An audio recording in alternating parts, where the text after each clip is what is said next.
अस्सलाम वालेकुम नाज़रीन, दादू इशू न्यूज़ बुलेटिन में अवां खे भली कार। नाज़रीन, मां यहाँ मंजूर अली चाहियो त हिन वक्त अवां खे ब्रेकिंग न्यूज़ ॾींदा हलूं। दादू में बदामी ते ज़ाब्तो न अची सघियो।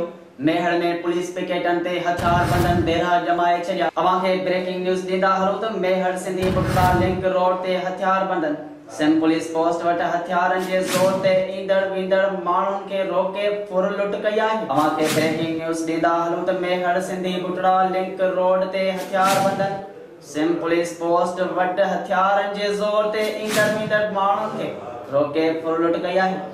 उन सिलसिले में राब्तो कयो आहे सिंधी बुटड़ा जे रिपोर्टर आजिज़ सिंधी सां। जी आजिज़, हथियार बंदन पुलिस पिकेट वटि फुर लुट कई आहे, उन जा वधीक छा तफ़सील आहिनि?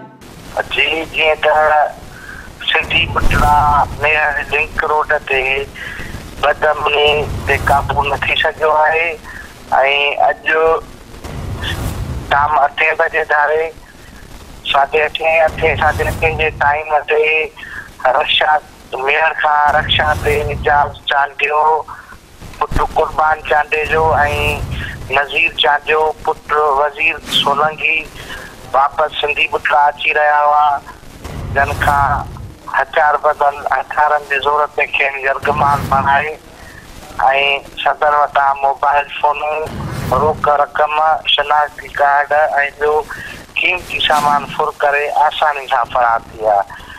हिननि सिंधी बुटड़ा प्रेस क्लब अॻियां मीडिया सां ॻाल्हाईंदे चयो त जिथे पुलिस पिकट ते बीहंदी आहे उते अॼु पुलिस कोन हुई ऐं उते इहे हथियार बंद बीठा हुया। जंहिं ते असां SHO सां राब्तो कयो। SHO चयो त पिकटूं क्लोज़ कयूं अथऊं मुहर्रम जे सिलसिले में ऐं पुलिस गश्त कंदी आहे, पर जनम खां फुर थी उन्हनि ॿुधायो त पुलिस जो गश्त हली रहियो ऐं असां खां फुर बि थी आहे। जी जी, महिरबानी आजिज़ सिंधी तफ़सील ॾियण जे लाइ।